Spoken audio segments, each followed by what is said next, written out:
Good morning, students. Once again, Karthik Tiwari, English teacher, is before you with another topic. This time, I have come with the topic voice. Okay? In Hindi, this is called वाच्य. Voice को हिंदी में हम लोग क्या कहते हैं? वाच्य कहते हैं. Through this topic, we come to know whether the subject of the sentence does an action or an action is done on the subject. इस टॉपिक से दो बातों की जानकारी मिलती है कि क्या सेंटेंस का सब्जेक्ट कोई काम करता है या सब्जेक्ट पर कोई काम होता है. ओके, ऑन दिस बेसिस, इसी आधार पे वॉइस का इसका दो भेद हो जाता है. It has two parts. Okay, in English there are two types of voice: active voice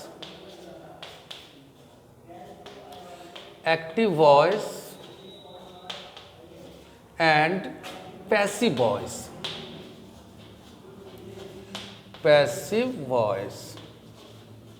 Okay, active voice in Hindi it is called कर्तृवाच्य. इसमें कर्ता की प्रधानता होती है, सब्जेक्ट की प्रधानता होती है. इसमें सब्जेक्ट डोमिनेट करता है, इसलिए इसको बोलते हैं कर्तृवाच्य. और पैसिव वॉइस, इसको हिंदी में कहते हैं कर्मवाच्य. यानी एक्टिव का जो पैसिव रहता है, एक्टिव का जो ऑब्जेक्ट रहता है, कर्म रहता है, वो पैसिव में आकर सब्जेक्ट बन जाता है और ये डोमिनेट करने लगता है. ये डोमिनेट करने लगता है मीन्स अब इसी के अनुसार सेंटेंस में वर्ब लिखी जाती है. तो एक बार फिर से इसको let's clear it once again. Active voice, there are two types of voice: active voice and passive voice. Active को हिंदी में कर्तृवाच्य कहते हैं, पैसिव को कर्मवाच्य कहते हैं. ठीक है, कर्तृवाच्य में क्या होता है? एक्टिव जो सब्जेक्ट, एक्टिव वॉइस में जो सब्जेक्ट होता है सेंटेंस का, वो मेन होता है, यानी उसी के अनुसार सेंटेंस में वर्ब लिखा जाता है. ओके, और पैसिव वॉइस में क्या होता है? पैसिव वॉइस में एक्टिव का जो ऑब्जेक्ट रहता है, पैसिव में वो सब्जेक्ट हो जाता है और सेंटेंस का वर्ब अब उसी के अनुसार लिखी जाती है. ओके, लाइक इसको हम लोग दो सिंपल एग्जाम्पल से समझते हैं. I do it. Okay, I do it, ये सेंटेंस एक्टिव वॉइस में. क्यों एक्टिव वॉइस में है? ये जो डू वर्ब है, सब्जेक्ट आई के अनुसार है. आई क्या है? फर्स्ट पर्सन सिंगुलर है, इसलिए ये डू है. यदि आई को बदलकर हम ही कर दें तो ये डू बदलकर डज हो जाएगा. तो कह सकते हैं कि इसमें क्या है? सब्जेक्ट की प्रधानता है, यानी जो वर्ब जो लिखा गया है वो सब्जेक्ट के अनुसार लिखा गया है. तो ऑब्वियसली नो डाउट ये सेंटेंस एक्टिव वॉइस में है. अब इसी को मैं पैसिव में चेंज कर रहा हूँ, आई डू इट. तो पैसिव में क्या होता है? एक्टिव का ऑब्जेक्ट पैसिव में बनता है सब्जेक्ट, इट. ओके, अब क्या है? ये sentence subject plus verb one plus object यानी सिंपल प्रेजेंट में है. तो सिंपल प्रेजेंट के सेंटेंस को पैसिव बनाने के लिए एम, इज, आर का यूज होता है. तो इट के अनुसार क्या हो जाएगा? It is. Okay, it is. अब पैसिव वॉइस में इस बात को याद रखना है, हमेशा वर्ब का थर्ड फॉर्म का यूज होता है, जिसको पास्ट पार्टिसिपल फॉर्म कहते हैं. तो दस इसका थर्ड फॉर्म क्या होगा? Do, did, done. It is done by me. ये सेंटेंस है पैसिव वॉइस में, क्योंकि अब जो सेंटेंस में वर्ब आया है ये इट के अनुसार आया है. और ये इट पहले क्या था? एक्टिव का सेंटेंस में ये इट ऑब्जेक्ट था, जो यहाँ आकर सब्जेक्ट बन गया और जो वर्ब आया है अब इसी के अनुसार आया है. ओके, तो ये एक्टिव और पैसिव. अब हम लोग आगे सीखेंगे कुछ सेंटेंसेज को पैसिव वॉइस में उसको ट्रांसफॉर्म करना सीखेंगे, चेंज करना सीखेंगे. ओके स्टूडेंट्स, तो अब हम लोग सीखेंगे पैसिव में चेंज करना सीखेंगे सेंटेंसेज विथ मॉडल्स. दो सेंटेंसेज ओके जिसमें मॉडल वर्ब होते हैं या मॉडल्स होते हैं. ओके, वैसे सेंटेंसेज को हम लोग पैसिव में चेंज करना सीखेंगे. तो आइए सबसे पहले जानते हैं उन सेंटेंसेज का स्ट्रक्चर जानते हैं. ठीक है, जिसमें मॉडल वर्ब होता है. तो एक्टिव में उसका स्ट्रक्चर होता है subject plus modal verb plus verb one plus object. इस बात को याद रखना है. मॉडल वर्ब की खासियत होती है कि मॉडल वर्ब के बाद हमेशा वर्ब वन ही आता है. जो प्रिंसिपल वर्ब, जो मेन वर्ब होता है, वो अपना हमेशा इनिशियल फॉर्म में ही रहता है. Okay, like I can do this work, मैं इस काम को कर सकता हूँ. Okay, you should help your neighbours, ठीक है, तुम्हें अपने पड़ोसियों की मदद करनी चाहिए. ओके, पैसिव में जब इसको हम लोग चेंज करते हैं तो पैसिव में क्या होता है? एक्टिव का जो ऑब्जेक्ट होता है वो पैसिव में सब्जेक्ट होता है. फिर सेम मॉडल को रखेंगे, मॉडल वर्ब वही भी लिखा हूँ। उसके बाद क्या करेंगे, अभी मैं थोड़ी देर पहले कहा कि पैसिव में हमेशा वर्ब 3 पास्ट पार्टिसिपल फॉर्म का यूज होता है, और मैं अभी तुरंत कहा कि मॉडल वर्ब के बाद हमेशा वर्ब 1 आता है। इसलिए ग्रामर की इस रूल को मेंटेन करने के लिए, इसको बचाए रखने के लिए बीच में बी इंसर्ट कर दिया गया है। ओके, एक्टिव का ऑब्जेक्ट बन गया, पैसिव में सब्जेक्ट, सेम मॉडल वर्ब को रखना है, उसके बाद बी लगाना है। उसके बाद पैसिव में तो हमेशा वर्ब 3 आता ही है, पास्ट पार्टिसिपल का यूज़ होता ही है, प्लस बाय प्लस एक्टिव का जो सब्जेक्ट होता है वो पैसिव में क्या हो जाता है, ऑब्जेक्ट हो जाता है। ठीक है, आप लोग मैथ में पढ़ते हो ना क्रॉस मल्टीप्लिकेशन, इसको याद रखो, क्रॉस मल्टीप्लिकेशन ना, जैसे पैसिव का जो ऑब्जेक्ट है, ठीक है, सॉरी एक्टिव का जो ऑब्जेक्ट है वो पैसिव में सब्जेक्ट हो जाता है, और एक्टिव का जो सब्जेक्ट है वो पैसिव में ऑब्जेक्ट हो जाता है, और इनफेक्टिव हो जाता है, पावरलेस हो जाता है। तो आगे बढ़ते हैं, I can do this work, फिर दिस वर्क ये ऑब्जेक्ट है, यहाँ पर ये सब्जेक्ट बना, this work can be done by me. Okay, next, you should help your neighbours, तुम्हें या आपको अपने पड़ोसियों की मदद करनी चाहिए। Your neighbours should be helped, your neighbours, फिर देखते हैं यहाँ पर ये ऑब्जेक्ट है, ये बन गया, पैसिव में सब्जेक्ट बन गया, और इसी के अनुसार सेम मॉडल को रखा गया है, your neighbours should be helped bye you. Is it clear students?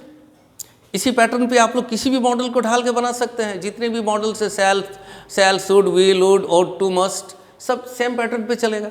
Okay, next let's proceed towards sentences with double objects.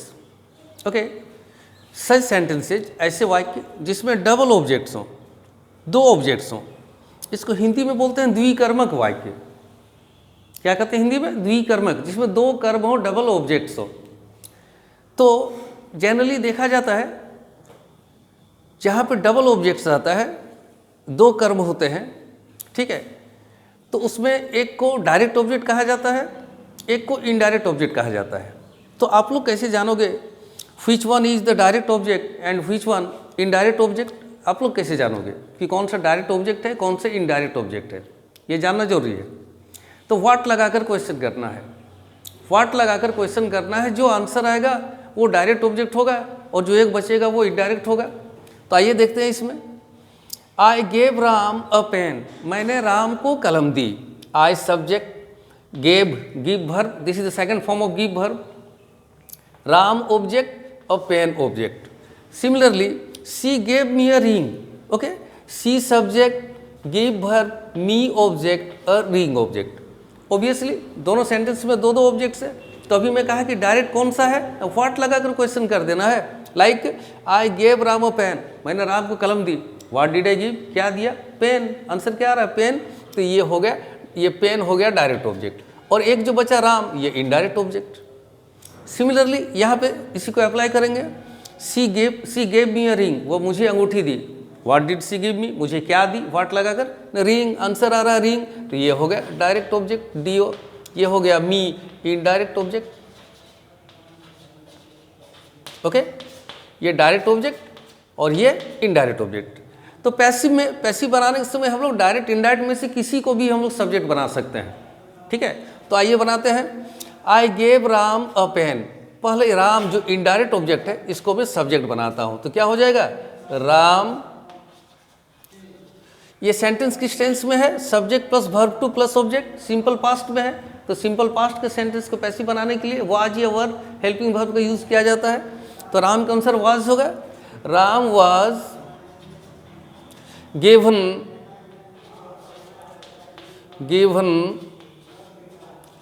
A pen by me, given a pen by me. अब ये जो direct object अ pen है, इसको भी हम लोग subject बना सकते हैं, अ पेन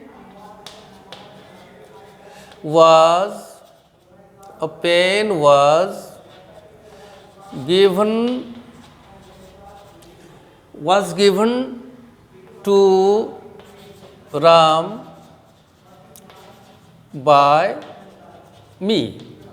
यहाँ पे देखिए थोड़ा सा डिफरेंस है। डिफरेंस क्या है, जब हम लोग डायरेक्ट ऑब्जेक्ट को हम लोग सब्जेक्ट बनाए, ठीक है, डायरेक्ट ऑब्जेक्ट को जब सब्जेक्ट बनाए और इनडायरेक्ट ऑब्जेक्ट को जब उतारे तो उसके पहले हम टू, प्रीपोजिशन टू लगा दिए, ओके, ऐसा होता है। But at the same time कुछ ग्रामरियंस कहते हैं कि टू नहीं लगाने से भी वो करेक्ट होता है।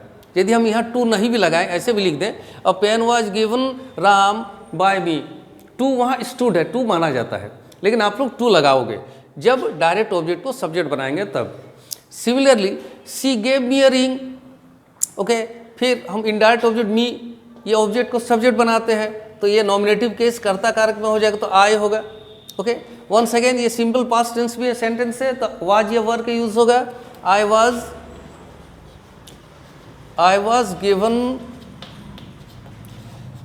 was given a ring, okay, by her, और फिर हम डायरेक्ट ऑब्जेक्ट रिंग को भी सब्जेक्ट बना सकते हैं, तो क्या हो जाएगा, a ring was given to me, a ring was given to me, given to me by her। Any problem? तो आप लोग डायरेक्ट इनडायरेक्ट दोनों में से किसी भी ऑब्जेक्ट को सब्जेक्ट बना सकते हैं पैसिव में। सिर्फ थोड़ा सा ध्यान रखना है कि जब हम क्या करेंगे, डायरेक्ट ऑब्जेक्ट को जब बनाएंगे, ठीक है, सब्जेक्ट, और पैसिव बनाने के समय जब इनडायरेक्ट ऑब्जेक्ट को उतारेंगे नीचे तो उसके पहले प्रीपोजिशन हम लोग क्या करेंगे, टू का यूज़ कर देंगे, जैसा कि मैं यहाँ पे किया। वैसे सेंटेंसेज को पैसिव में चेंज करना जिसमें इन्फिनेटिव रहता है, ओके, सेंटेंसेज विथ इन्फिनेटिव। ये इन्फिनेटिव क्या होता है, व्हाट इज एन इन्फिनेटिव, तो पहले जान लीजिए। टू प्लस वर्ब वन को इन्फिनेटिव कहा जाता है। लाइक देखते हैं, to do it's an infinitive, to help it's also an infinitive, to finish it's an infinitive, similarly to pay, okay, it's also an infinitive। तो all these four sentences possess or have infinitive, सब infinitive है। तो अब इसको कैसे passive में change किया जाता है, आप लोग इसको अटेंशन पे करें, ध्यान दें और समझें इसको। I am to do this work, मैं इस काम को करने को हूँ या मैं इस काम को करने वाला हूँ, ऐसे इसका हिंदी होगा। तो यहाँ पर क्या है, ऑब्जेक्ट क्या है, दिस वर्क है, तो पैसिव वॉइस में क्या होगा, this work,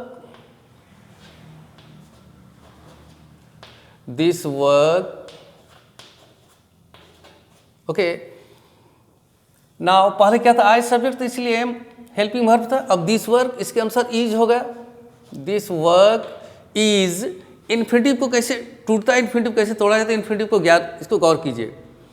to plus be plus to be plus verb three में ये टूटता है, तो क्या हो जाएगा, this work is to be done by me, okay. Similarly he is to help them, वह उन लोगों की मदद करने को है या करने वाला है। They are to be helped, they are to be helped by him। Similarly, he has to finish the work, the work has to be finished,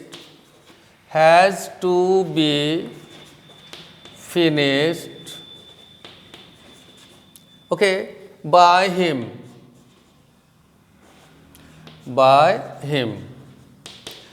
इसमें देखते हैं सेम है, सिर्फ ये सेंटेंस पास्ट टेंस में हैड है। दे हैड टू पे the amount, उन लोगों को वो रकम देनी पड़ी, अमाउंट पे करना पड़ा। The amount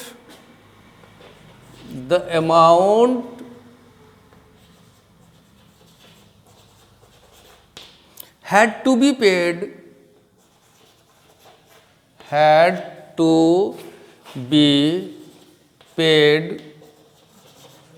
by them। Okay students, तो कुछ सेंटेंसेज ऐसे भी होते हैं जिनमें इन्फिनेटिव या तो सेंटेंस के बीच में रहता है या सेंटेंस में पीछे रहता है। Okay, for example, there is no money to spend in this scheme. Okay, active voice के एक सेंटेंस में लिखता हूं, there is no money, there is no money to spend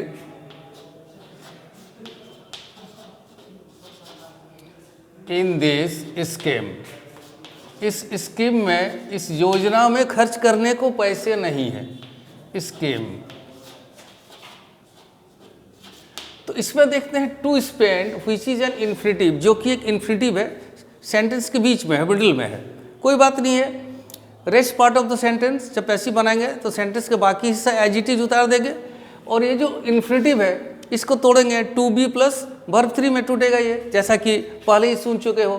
तो पैसिव वॉइस इसका बनेगा, there is no money to be spend, spend spend इसका third form होगा, there is no money to be spend,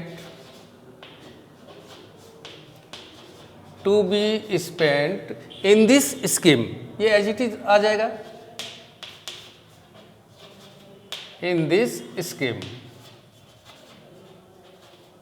okay, similarly let's take another sentence और another example. दूसरा example लेते हैं, I have no time to waste, मेरे पास बर्बाद करने को समय नहीं है। ओके, एक्टिव वॉइस में, I have no time to waste. इसमें देखते हैं इन्फिनेटिव सेंटेंस के पीछे आ गया, इसमें देखते हैं सेंटेंस के मिडिल में, बीच में था, बट इसमें क्या है, इन्फिनेटिव पीछे आ गया। कोई बात नहीं है।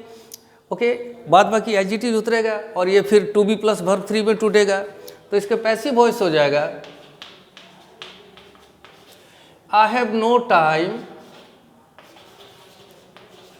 आई have no time to be wasted, to be wasted. Okay, कुछ ऐसे सेंटेंसेज जिसमें इन्फिनेटिव होते हैं, कुछ ऐसे सेंटेंसेज होते हैं जो इट इज या इट वाइज से शुरू होता है। तो आइए देखते हैं इन सेंटेंसेज और सच सेंटेंसेज को पैसिव में कैसे ट्रांसफॉर्म किया जाता है। फॉर एग्जाम्पल, एक्टिव वॉइस में, it is time, it is time to say our to it is time to say our prayers, prayers. Okay, similarly, it was time, it was time to close the shop. Okay, तो देखते हैं it is time, it was time से start हो रहा है और sentence में infinitive है, इसमें क्या है, टू से है, इसमें टू क्लोज है। तो ऐसे सेंटेंसेज को हम लोग पैसिव वॉइस में कैसे चेंज करेंगे। ओके, देखते जाना है मैं कैसे चेंज कर रहा हूं, इसको फॉलो कीजिए आप लोग। पैसिव वॉइस में पहले इसको लिख लेंगे, it is time, it is time, फिर लगाना है फॉर, और सेंटेंस में जो नाउन है उसको आगे ले आएंगे। तो यहां पर क्या है, our prayers, it is time for our prayers. फिर इन्फिनेटिव को तोड़ेंगे तो टू बी प्लस वर्ब 3, तो to be say, said, said, it is time for our prayers to be said, ऐसे बनेगा ये। Next, it was time to close the shop, दुकान बंद करने का समय था। ओके, इसका भी पैसिव बनेगा, it was time, it was time for the shop, for लगाना है, for the shop to close, ये टूटेगा पैसिव में, टू बी प्लस वर्ब 3, तो to be close close close, it was time for the shop to be closed. Okay, तो ये mainly ऐसे कुछ सेंटेंसेज हैं जिसमें इन्फिनिटिव रहता है और इन्फिनिटिव को तोड़ा जाता है पैसिव में टू बी प्लस वर्ब 3। आगे हम लोग चलेंगे, sentences with vague subject, VAGUE, vague, vague means अस्पष्ट, अज्ञात, uncertain. It means where the subject और doer of the action is not certain, okay, not clear, जहाँ कर्ता स्पष्ट ना हो, जहाँ कर्ता अज्ञात हो। For example, somebody has stolen my purse, किसी ने मेरी पर्स चुरा ली है। अब किसने चुराई है, doer of the action, I mean subject is not clear here, okay, like anybody can do it, okay, someone knocked at the door, किसी ने दरवाजे पे दस्तक दी।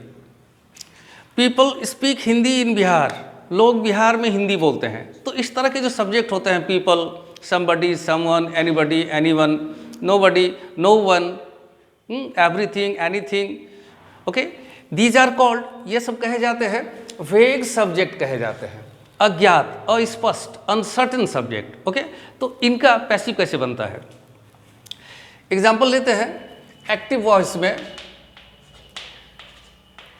Someone has stolen my purse,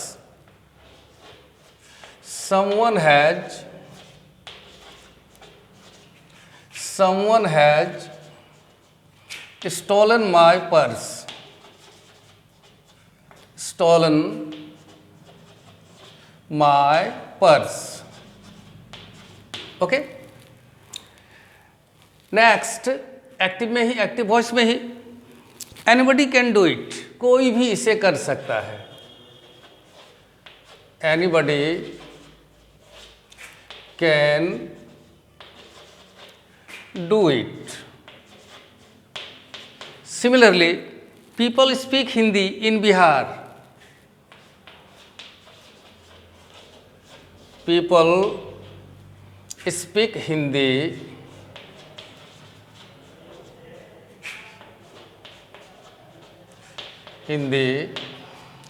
in Bihar, okay. तो इसमें समवन, इसमें anybody, people, these are called vague subjects, ठीक है। इनको अज्ञात कर्ता कहा जाता है, बोले किसी पर्टिकुलर एक आदमी का बोध नहीं हो रहा है, ओके। तो पैसिव जब बनाएंगे तो पैसिव में इनको बाय प्लस वेग सब्जेक्ट को पैसिव में रिपीट नहीं किया जाता है। तो पैसिव क्या बनेगा इसका, पैसिव वॉइस बनेगा इसका, someone has stolen my purse has been stolen by someone, नहीं, समवन तो वेग सब्जेक्ट है, उसको रिपीट नहीं करना है, okay. My purse has been stolen, my purse has been stolen. Similarly, the second one, इसका पैसिव होगा, anybody can do it, कोई भी इसे कर सकता है, यानी यह किया जा सकता है। It can be done, by anybody लिखने का आवश्यकता नहीं है, it can be done, it can be done, it can be done. Next, the third one, people speak Hindi in Bihar, लोग बिहार में हिंदी बोलते हैं, यानी बिहार में हिंदी बोली जाती है, लोगों के द्वारा, बाय पीपल लिखने का आवश्यकता नहीं है, वो भी वेग सब्जेक्ट है। तो इसका पैसिव क्या होगा, Hindi is spoken in Bihar, Hindi is